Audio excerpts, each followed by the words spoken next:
개성공단 임금 인상 문제를 둘러싼 남북 간 대립이 계속되고 있습니다. 한편 북한은 최근 논란이 되고 있는 남한의 사드 배치 문제에 대해 비난을 퍼부었는데요. 한 주간의 북한 동향을 정리해보겠습니다. 연합뉴스TV 문관현 외교안보 전문기자 자리했습니다. 네, 안녕하십니까? 네, 안녕하십니까? 네. 개성공단 임금 인상 문제로 남북이 대립을 하고 있습니다. 우리 정부는 기존에 명시된 대로 5% 이내에서 협의할 수 있다는 입장을 밝혔는데 북한이 이에 대해서 호응을 할지는 미지수거든요. 현재 상황을 좀 정리해 주시죠. 네, 맞습니다. 그 2004년 6월에 이제 가동이 시작된 개성공단 같은 경우에는 매년 이제 매달 11일 기준으로 이제 월급을 주고 있는데요. 처음에 줬던 월급은 이제 $57였는데 현재 작년을 기준으로 봤을 때는 $70입니다. 그러니까 약 8만 원이 되지 못하고 있는데 이처럼 그 인상이 급격하게 이루어지지 않고 완만하게 이루어진 것은 개성공단을 운영하는 데 있어서 남북 당국 간에 5% 상한선을 정했습니다. 그래서 5%를 넘어가지 않게 정했기 때문에 이처럼 그 완만한 인상이 나오고 있는데요. 문제는 남북 간에 이처럼 그 임금 인상을 하기 위해서는 여러 가지 협의 채널을 가동을 해야 되는데 북한에서 지난해 11월 달에 최고인민회의 결의를 통해서 11개 조항의 노동 개정안을 갖다 발표를 했습니다. 이 가운데 임금 인상안이 포함이 됐는데요. 그렇기 때문에 이 북한에서 일방적으로 인상을 결정을 하고 남측에 또 통보를 해왔기 때문에 우리 정부는 이제 북한 측이 남측과 우리 측과 협의를 거치지 않았다는 그 절차상의 문제가 있다. 그렇기 때문에 받아들일 수 없다는 게 현재 우리 정부의 입장입니다. 하지만 자칫 또 남북 간에는 이러한 임금 인상안을 놓고 어느 정도 대립이 설 경우에는 2년 전에는 개성공단이 폐쇄되는 악몽이 있었는데요.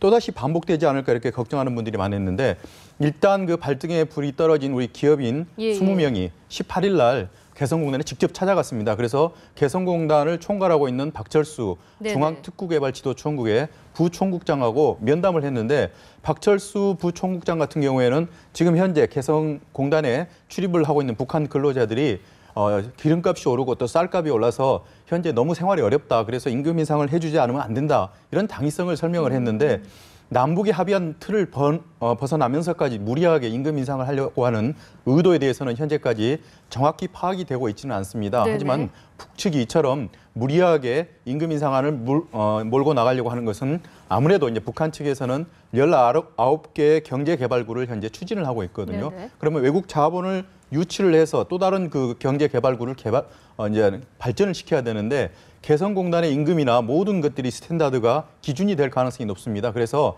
일단은 개성공단의 임금을 끌어올려서 다른 그 경제개발구에 있는 거기에서 근무하게 될 북한 근로자들의 임금을 높은 선에서 책정하려는 의도가 아닌가 이렇게 말씀하시는 분들이 많이 있습니다. 뭐 이런 북한의 입장이랄까 상황 같은 게 있을 수는 있겠지만 남북이 합의한 틀이라는 게 있기 때문에 이 부분에 대해서 좀 존중을 해줄 필요가 있을 것 같습니다.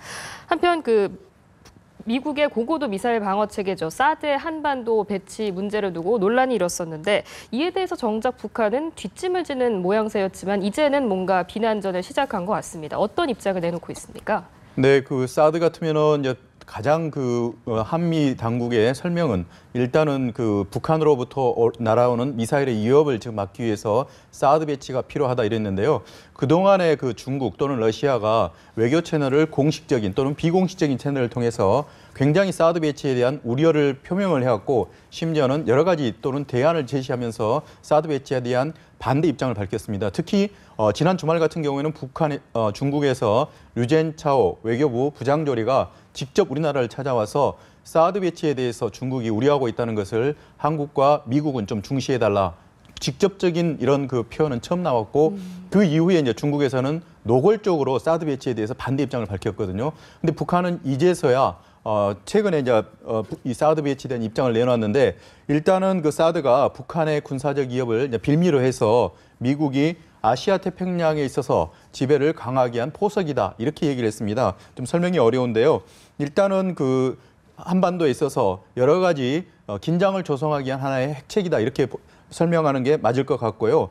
러시아와 중국에 있는 그 변두리 지역에 여러 가지 미사일 기지를 배치를 해놨다가 유사시에는 결국은 그 사면팔방에서 그 모든 그 공간에서 이 중국 또는 러시아 필요에 따라서는 북한에 대해서 미사일 공격을 하기 위한 준비 단계다 이렇게 지금 현재 비난하고 있습니다. 그렇군요.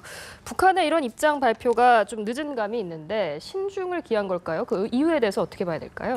네, 제가 그 류젠차오 부장조리가 예. 들어오고 나서 바로 4시간 만에 미국에서도 똑같은 외교부 차관보급인 러셀 차관보가 우리나라 한국을 방문을 했습니다. 이 맞불 작전인데요. 이 사드 배치에 대해서 중국이 정면으로 문제 제기를 한 거에 대해서 이에 대해서 설명을 했습니다. 러셀 차관보의 설명은 이 사드 배치는 결국은 중국이나 러시아가 목표가 아니고 북한으로부터 날아오는 미사일 위협을 막기 위한 거라고, 그러니까 북한이 당사자라는 것을 분명히 이렇게 설명을 했는데요. 네네. 정작 이렇게 러셀 발언이 나올 때까지도 북한에서는 그동안에 침묵을 지켰던 이유는 바로 중국에서 가장 민감하게 반응을 하는데 정작 북중 간에 이상 기류가 있기 때문에 중국과 여기에 박자를 맞춰서 미국에 대항해서 나아갈 수 없는 그러한 이상한 그동안의 북중 간의 이상 기류 때문에 중국은 따로 얘기하고 북한은 그에 대해서 보조를 맞출 수 없었던 북중 동맹이 그동안에 이제는 제대로 정립이 되지 않았다는 것을 반증하는 결과를 이렇게 볼 수 있습니다.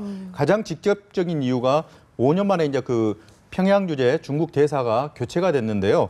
일단은 그 북한 언론에서는 그동안에 대대적으로 선전을 했었는데 이번에는 전혀 언급조차 안 했습니다. 네네. 이 같은 경우에는 그 러시아에서 똑같이 대사를 교체를 했을 때 북한 언론들이 대서특필을 했었거든요.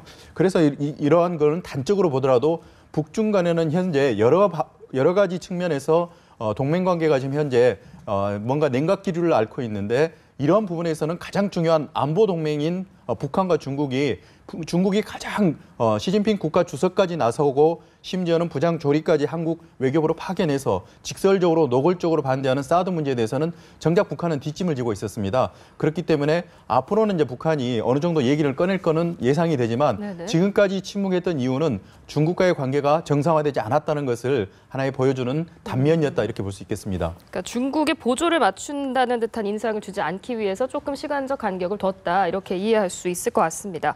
그런데 북한이 홍영표 신임 통일부 장관에 대해서는 아주 신속하게 비난에 나섰거든요. 조평통 대변인 성명을 먼저 들어보도록 하겠습니다. 철부지 애숭에 불과한 홍영표가 하룻강아지 보험무서운 줄 모르고 통일부 장관 감투를 뒤집어 쓰기 바쁘게 감히 도발적인 망발을 죄쳐 온결의의 격분을 자아내고 있다. 철부지 애송이라던가 도발적인 망발이라던가 거친 표현까지 나왔는데 북한이 통일부 장관을 비난하는 게 새삼스러운 일은 아니지만 지금 남북 관계가 좋지 않은 상황에서 굳이 남북 대화의 채널이라고 할 수 있는 통일부 장관을 비난하는 의도를 어떻게 봐야 될까요?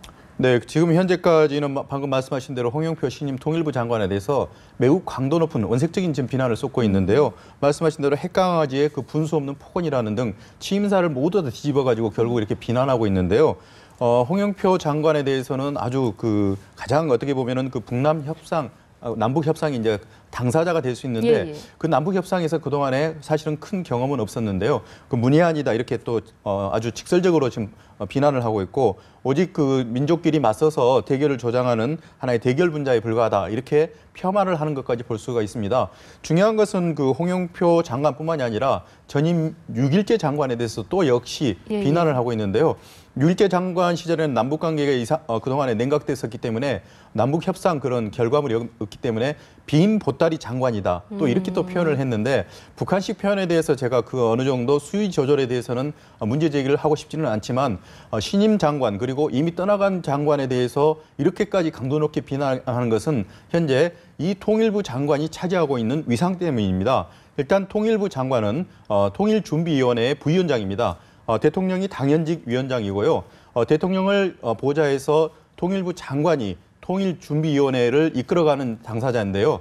그동안에는 우리 정부가 대북 정책을 통준위를 통해서 내놨었거든요. 하지만 통준위를 통해서 내놓았던 대북 정책에 대해서 그러니까 한반도 신뢰 프로세스에 대해서 북한 측에서 흡수 통일 방안이다. 그래서 도저히 받아들일 수 없다. 이렇게 폄하를 했습니다.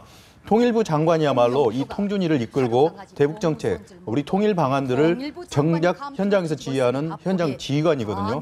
이렇게 통일부 장관의 위상에 대해서 깎아내리기를 하는 것은 바로 이 통준위가 내세우는 통일 방안에 대해서 결국은 받아들일 수 없다. 이런 그런 이념적 배경이 깔려 있는 걸로 우리는 해석할 수가 있겠습니다. 그러니까 통일부 장관을 비난하는 게 어떤 남한의 대북 정책을 비난하는 것과 괴를 같이 할 수도 있다 이렇게 이해할 수 있을 것 같습니다. 이번에는 북한 인권 문제에 대해서 이야기를 나눠보도록 할 텐데요. 북한이 장애 청소년들의 유럽 공연을 선전하고 나섰거든요. 왜 이 시점에서 장애인들을 내세우는 걸까요?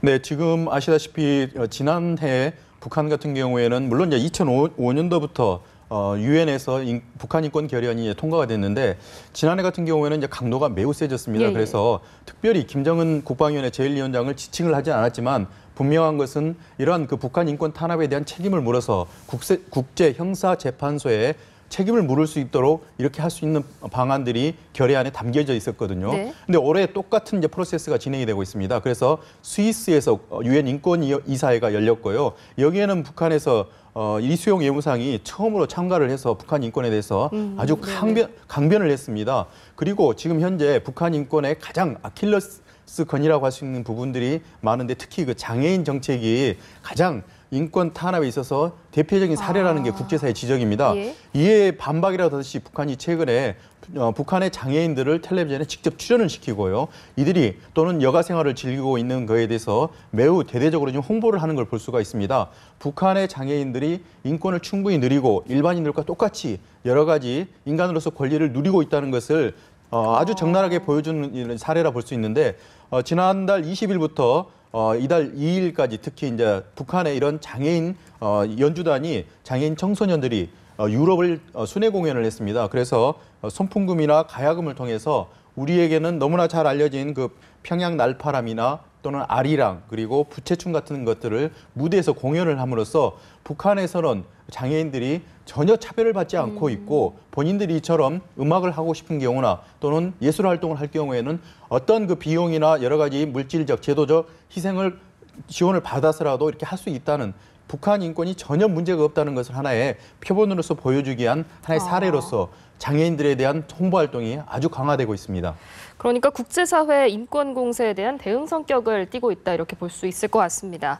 이번에는 그 체육과 관련된 내용인데요. 김정은이 뭐 스포츠 좋아하는 것은 잘 알려진 사실인데 김정은 집권 이후 처음으로 전국 체육인 대회가 열린다고 합니다. 어떤 대회고 왜 이제서야 열리는 건가요? 네, 그 많은 시청자들이 전국 체육인대회 그러면은 우리나라 전국체전과 지금 혼동할 가능성이 있습니다. 일단 북한에서는 우리 남한의 전국체전과 똑같은 행사가 열리는 것은 공화국 체육대회라고 해서 현재 김정은 체제 들어서도 매년 똑같이 열리고 있습니다. 네. 북한에서 지금 현재 조선중앙통신이 발표한 게 제7차 조선 전국 체육인 대회가 열린다 그랬는데요. 체육인 대회는 노동당 중앙위원회 정치국 회의처럼 하나의 회의체 성격을 띠고 있는 모임입니다. 예. 이 회의를 통해서 그동안에 이제 국제 무대에서 입상을 한 여러 체육인들 그리고 북한의 체육 지도자들 그리고 체육 이론가들이 모여가지고 어떻게 하면은 지금 현재 북한이 체육 강국을 하나의 국가의 모토로 내세우고 있는데요.